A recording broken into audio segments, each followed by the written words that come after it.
Friends, welcome back to Aryan English classes. Today I am talking about auxiliary verb. कल पिछले class में मैंने आपको बताया था auxiliary verb. auxiliary verb को यूजेज के हिसाब से दो भागों में बांटा था. फर्स्ट था प्राइमरी auxiliary verb और दूसरा था model auxiliary verb. Primary auxiliary verb को हम देखते हैं. प्राइमरी ऑक्सिलरी वर्ब को हम तीन भागों में बांटते हैं. There are three types of primary auxiliary verb. First है वर्ब टू बी, सेकंड है वर्ब टू हैव, थर्ड है वर्ब टू डू. अब बारी बारी से हम समझते हैं वर्ब टू बी में किसका यूजेज पढ़ना है, हमें वर्ब टू हैव में क्या पढ़ना है और वर्ब टू डू में क्या पढ़ना है. देखो दोस्त, ऐसा है कि वर्ब टू बी में जो वर्ब टू बी है इसमें इज, एम, आर, बाज, वेयर, बी, बीन और बीइंग ये तीनों को पढ़ना है. सॉरी, वर्ब टू बी में इज, एम, आर, बाज, वेयर, बी, बीन, बीइंग को पढ़ना है. ओके. उसके बाद वर्ब टू हैव में हमें पढ़ना है have, has, had, having. Okay. उसके बाद वर्ब टू डू में पढ़ना है डू, डज, डिड. इसे भी इसमें कौन है सिंगुलर, कौन है प्लूरल, ये सब बारी बारी से बताया जाएगा. अब उसके बाद प्राइमरी ऑक्सिलरी वर्ब के बाद हम लोग मॉडल ऑक्सिलरी वर्ब पढ़ेंगे. अब मॉडल ऑक्सिलरी वर्ब में कौन कौन आते हैं उसके बारे में चर्चा करता हूं. फर्स्ट है can, could, may, might, shall, should, will, would, must, need, dare, use to, ought to. ये टोटल मिला करके 13 होते हैं. मॉडल ऑक्सिलरी वर्ब टोटल मिला करके 13 होते हैं. हम गिनना चाहते हैं आप लोगों के सामने 1, 2, 3, 4, 5, 6, 7, 8, 9, 10, 11, 12, 13 है ना. देखिए, इसे याद करना भी बहुत इजी है. याद करने के हिसाब से मैंने इसे इस प्रकार से लिखाया है. से can, can, could, can present form है तो could past form, may present form है तो might past form, shall present form है, should past form, will present form है, would past form, must, need, dare, use to, ought to. इस प्रकार से हम इसे याद भी कर सकते हैं इजी वे में.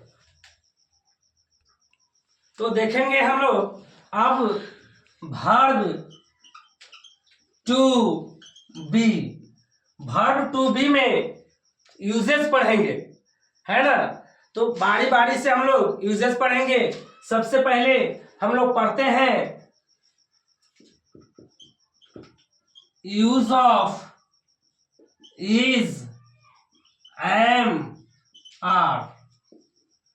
We are talking about use of is, am, are. तो देखिए, इज, एम, आर आप लोगों ने बहुत पहले भी पढ़ा होगा, लेकिन आज जो पढ़ेंगे तो सुबोध सर के साथ अलग अंदाज में पढ़ेंगे. देखिए, इज का प्रयोग किस प्रकार से करते हैं, एम का प्रयोग किस प्रकार से करते हैं और आर का प्रयोग किस प्रकार से करते हैं. मैं आपको बताना चाहता हूं use of is, am, are का प्रयोग हम प्रेजेंट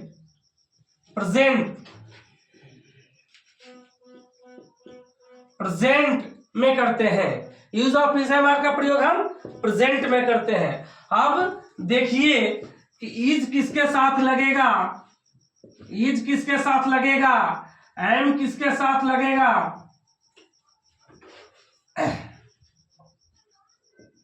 और आर किसके साथ लगेगा. हम शुरू करते हैं इज का. इज किसके साथ लगता है, जो he, she, it, name and any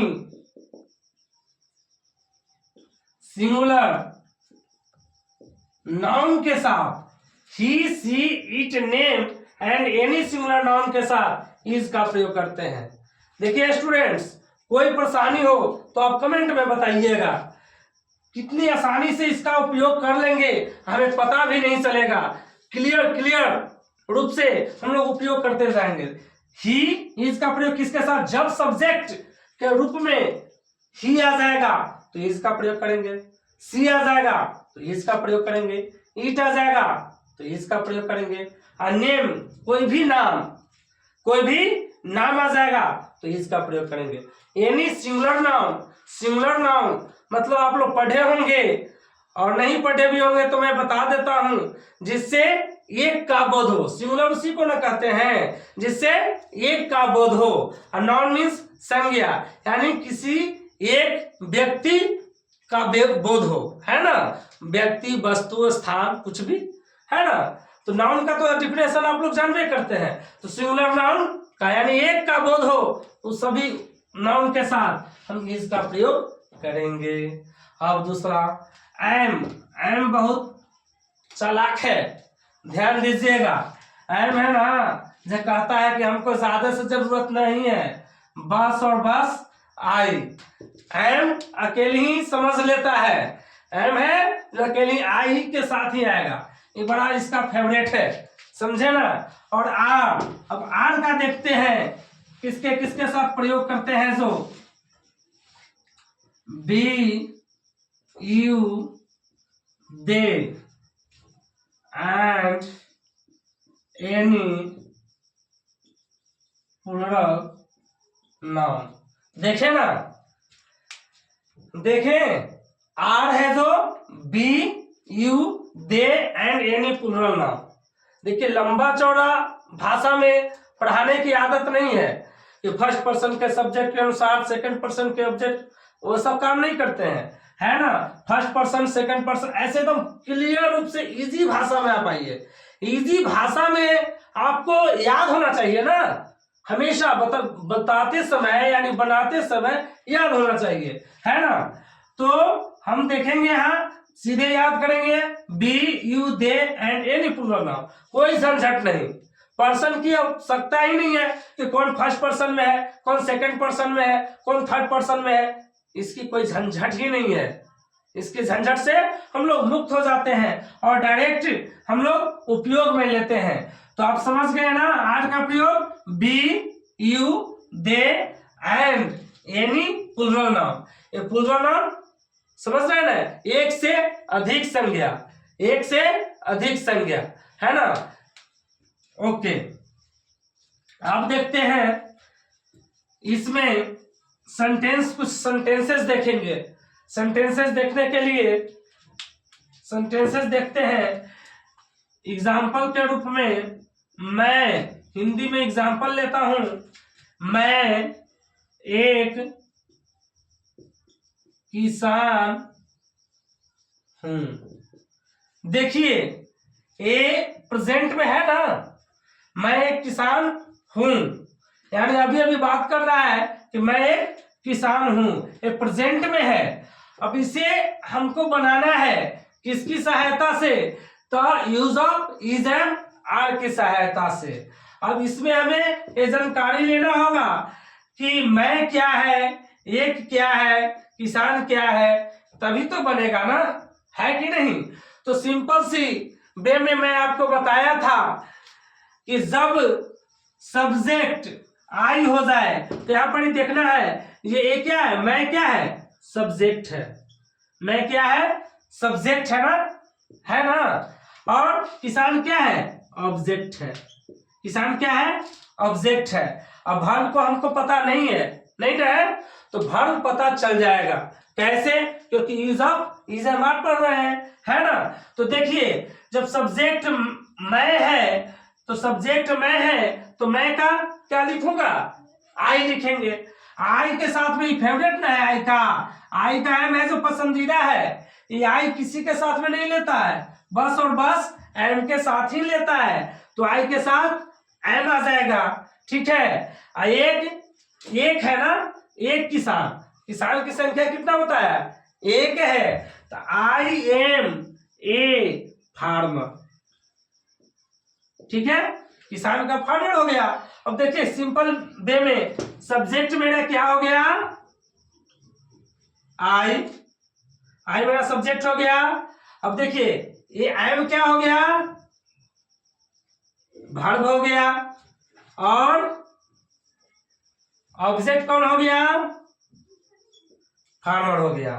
ये है जो आर्टिकल है, ये आर्टिकल है, ये किसके लिए आया है, दिखाने के लिए कि संख्या कितनी है, तो एक संख्या है, इसी के लिए वाक्य में आया है। तो सेंटेंस में क्या क्या होते हैं, दो सेंटेंस में क्या होते हैं, सब्जेक्ट, वर्ब और ऑब्जेक्ट। सब्जेक्ट, वर्ब और ऑब्जेक्ट बन करके क्या बनता है, सेंटेंस बनता है। सब्जेक्ट, वर्ब और ऑब्जेक्ट बन करके क्या बनता है, सेंटेंस बनता है। तो आप लोग को समझ में, मैं आशा करता हूं कि आप लोग को समझ में आ गया होगा कि use of is am are का प्रयोग हम कैसे करें। Use of is am are का प्रयोग कैसे करना है, फिर से मैं रिपीट करना चाहता हूं। इज का प्रयोग he, she, it, name and any singular noun के साथ करना है। एम का प्रयोग ओनली आई के साथ करना है। आर का प्रयोग we, you, they and any plural noun के साथ करना है। इजी वे में इसे याद करना है, ये हमेशा के लिए फिक्स है, ये नहीं कि इसी में प्रयोग, ये हमेशा के लिए फिक्स है। सेंटेंस में ऐसे ही होता है इज एम आर का प्रयोग, जहां भी इज एम आर आएगा तो इसी प्रकार से प्रयोग करना है। अब देखिए अभी हम एक आई के साथ एग्जाम्पल लिए थे, अब हम इज के साथ एग्जाम्पल एक लेकर के बताता हूं। अब देखिए लिखा हुआ है, एक सेंटेंस है, वह एक विद्यार्थी है। अब इसमें भी हमें प्रयोग करना है। अब देखिए यहाँ पर कि आप ही लोग बताइएगा। अब यह वह है, तो वह का अंग्रेजी हम क्या लिख दूं, ही ना, ही। तो कितना आसान है, पहले से बताया हुआ है कि ही के साथ इज का प्रयोग करना है ना, तो ही के साथ क्या आ जाएगा, इज आ जाएगा, है ना। अब विद्यार्थी है, वह एक विद्यार्थी है, विद्यार्थी की संख्या कितना है, तो एक है, इसके लिए आर्टिकल ए का प्रयोग करेंगे। अब विद्यार्थी, तो विद्यार्थी का अंग्रेजी क्या होता है, स्टूडेंट। स्टूडेंट बन गया इजी वे में। अब एक एग्जाम्पल आर वाला भी ले लेता हूं। अब यहां पर ध्यान दीजिए, एक सेंटेंस है, हम लोग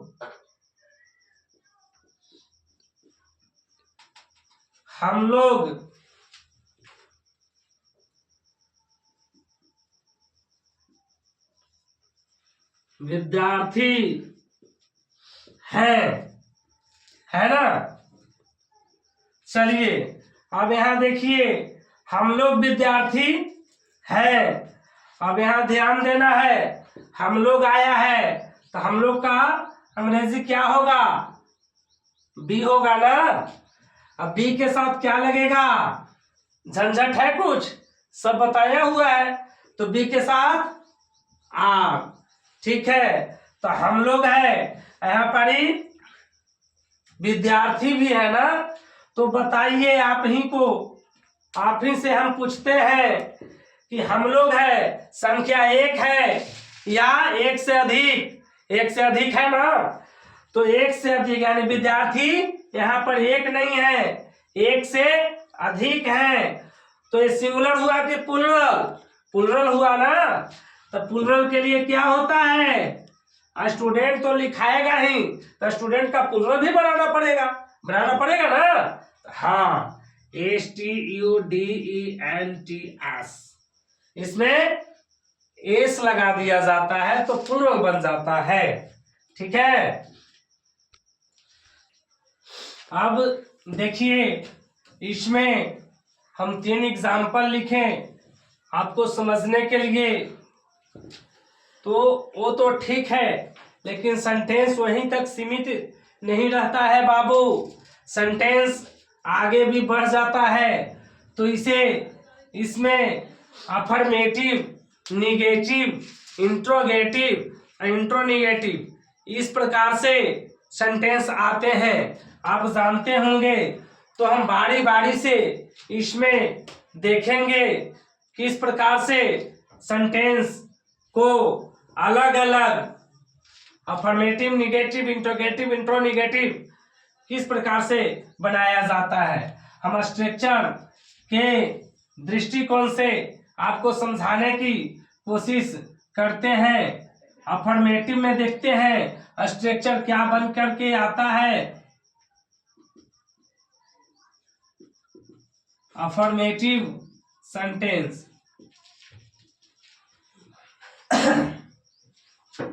अफर्मेटिव सेंटेंस को हम शॉर्ट में आपको समझाना चाहते हैं। सकारात्मक क्रिया होता है, इसमें पॉजिटिव बातें कही जाती है, इसमें पॉजिटिव बातें किया जाता है। इसको स्ट्रक्चर हम बनाते हैं तो बनता है एसयूबी, से हम सब्जेक्ट को ही एसयूबी लिखते हैं, ध्यान दीजिएगा।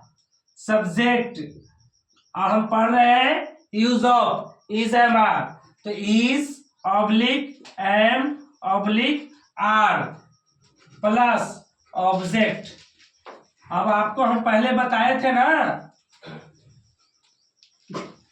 देखिए इज एम आर जो यहाँ वर्ब के रूप में काम कर रहा है।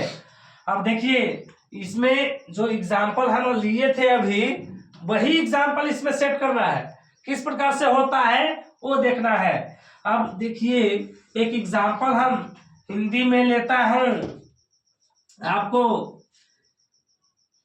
कि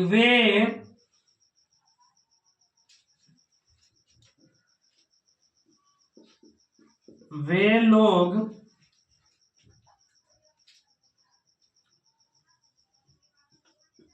छात्र हैं। अब देखिए इस चीज को हम एजीबी में कैसे क्लियर करते हैं। अब देखिए कि ये वे लोग आया है, जो वे लोग कौन है, वही लोग है ना जो छात्र हैं, वे लोग वही लोग हैं जो छात्र हैं। तो वे लोग हैं, हमारा क्या हुआ, सब्जेक्ट हुआ ना। तो वे लोग का अंग्रेजी क्या होता है, दे होता है, तो दे लिखेंगे। अब क्लियर रूप से पहले ही हम बता दिए हैं ना कि दे के साथ क्या लगेगा, आर लगेगा। तो देखिए सब्जेक्ट बना दिए, तो इज एम आर, तीनों में से एक ही लेना है ना, तो एक ही लेना है, तो क्या लेगा, दे क्या लेगा, आर लेगा ना। अब क्या आया, छात्र, तो वे लोग छात्र हैं, तो छात्र की संख्या एक ना है, एक से अधिक है, तो क्या हो जाएगा, स्टूडेंट्स। स्टूडेंट मीन्स छात्र, स्टूडेंट्स मीन्स एक से अधिक छात्र, है कि नहीं। ओके, अब देखिए ये अफर्मेटिव में इस प्रकार से बना। इसी को हमको निगेटिव बनाना हो तो कैसे बनाते हैं। अब देखिए निगेटिव बनाना हो तो हमें कुछ नहीं करना है, इस सेंटेंस को, अफर्मेटिव सेंटेंस को हम काट करके क्या लिख देंगे, निगेटिव सेंटेंस, है ना। और subject plus is am are के बाद में क्या करेंगे, इसको नोट का प्रयोग कर देंगे, subject plus is am are plus not, और उसके बाद ऑब्जेक्ट। अब देखिए ध्यान दीजिए, अब इसको पर एग्जाम्पल लेता हूं, है ना। अब इस पर एग्जाम्पल लेते हैं।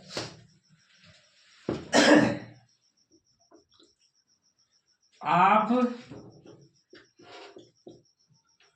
लोग छात्र नहीं है।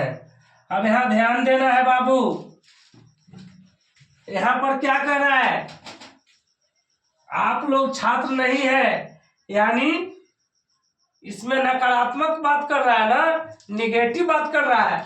तो निगेटिव बात करे वह सेंटेंस जो निगेटिव बात करे उसे निगेटिव सेंटेंस कहते हैं। अब इसमें बनाना है तो देखिए, इसमें सब्जेक्ट कौन हो जाएगा, आप लोग। छात्र कौन नहीं है, तो आप लोग छात्र नहीं है, तो सब्जेक्ट क्या होगा, आप लोग को क्या लिखते हैं हम, यू।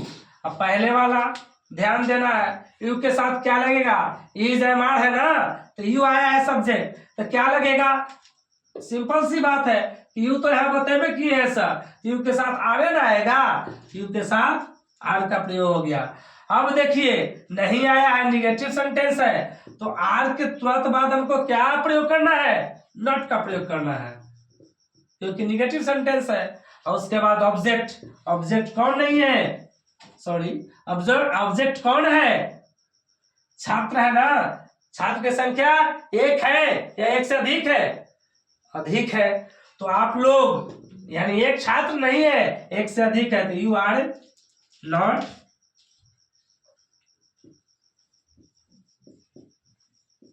स्टूडेंट्स। ठीक है, यू आर नॉट स्टूडेंट्स, आप लोग छात्र नहीं है।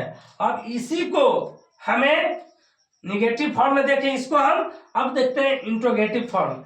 अब इंट्रोगेटिव फॉर्म में ये सब से काम नहीं चलेगा, उसका जो स्ट्रक्चर है ना जो चेंज हो जाता है। आप थोड़ा सा ध्यान देंगे। अब हम लोग इंट्रोगेटिव सेंटेंस में देखते हैं।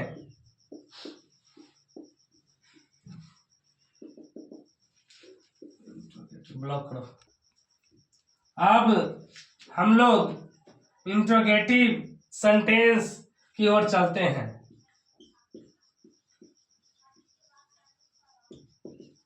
इंट्रोगेटिव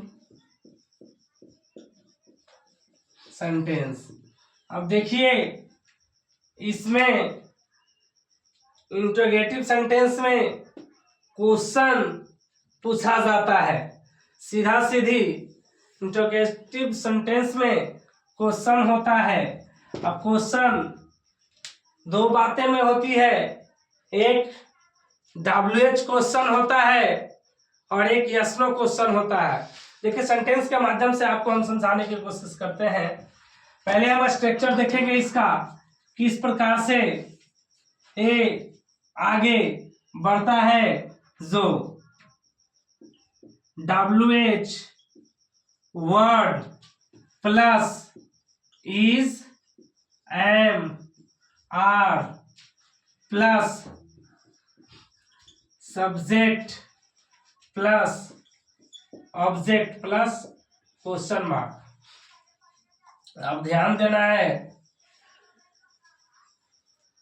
इंट्रोगेटिव सेंटेंस में क्वेश्चन मार्क हमेशा आएगा। अब देखिए हम आपको क्वेश्चन देते हैं हिंदी में, क्या आप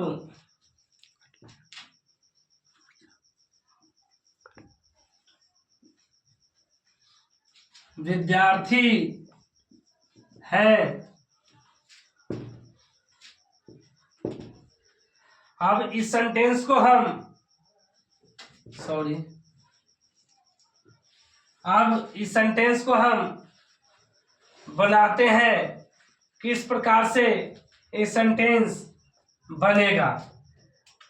ध्यान देने की जरूरत है बाबू, जब हिंदी सेंटेंस क्या से शुरू हो, जब हिंदी सेंटेंस क्या से शुरू हो तो उसको यस नो क्वेश्चन कहा जाता है।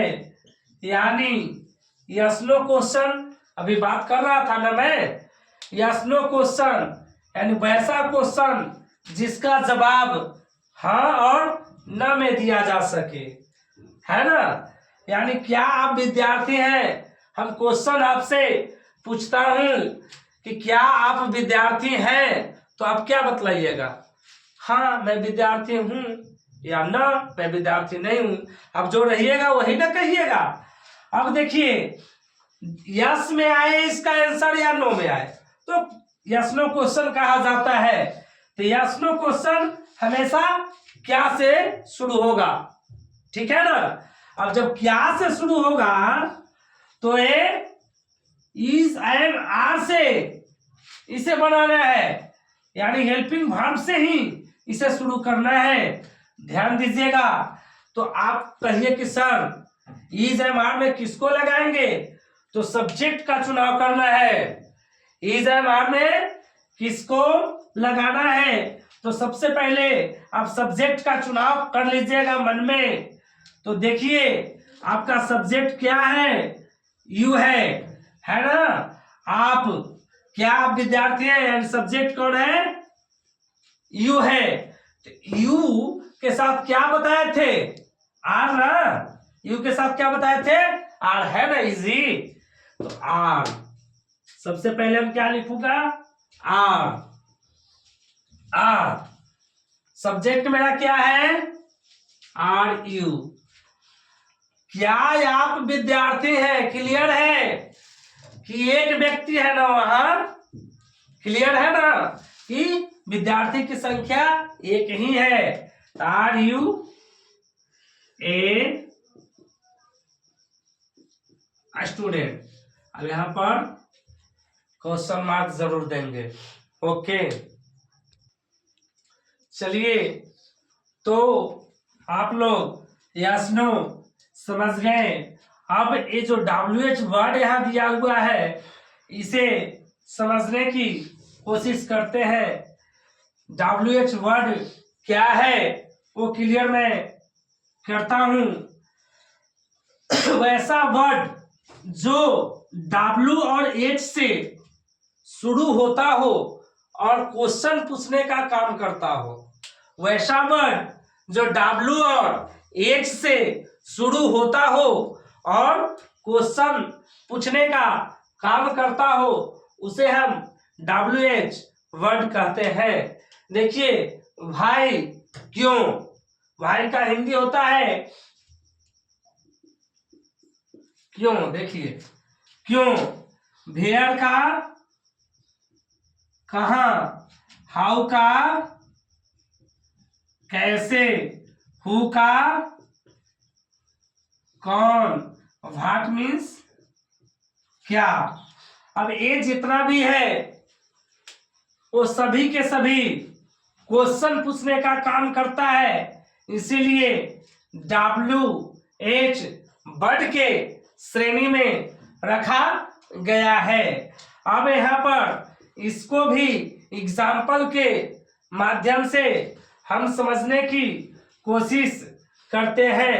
अब देखिए आपके बाल आपको बोल चाल की भाषा में जब न तब हम लोग एक सेंटेंस का प्रयोग करते हैं, वह कौन है। देखिए वह कौन है, सॉरी अब देखना है यहाँ वह कौन है। जब सेंटेंस छोटा है, बहुत सारे बच्चों को ध्यान में नहीं आता है इसको कैसे बनाऊं, है ना। अब देखिए ये क्या आया है, कौन आया है, ये कौन है, ये लिखा हुआ है, कौन है। अब कौन का हम क्या लिखते हैं, हु। क्या अंग्रेजी होता है, हु। यहां से हम हु ले लूंगा, है ना।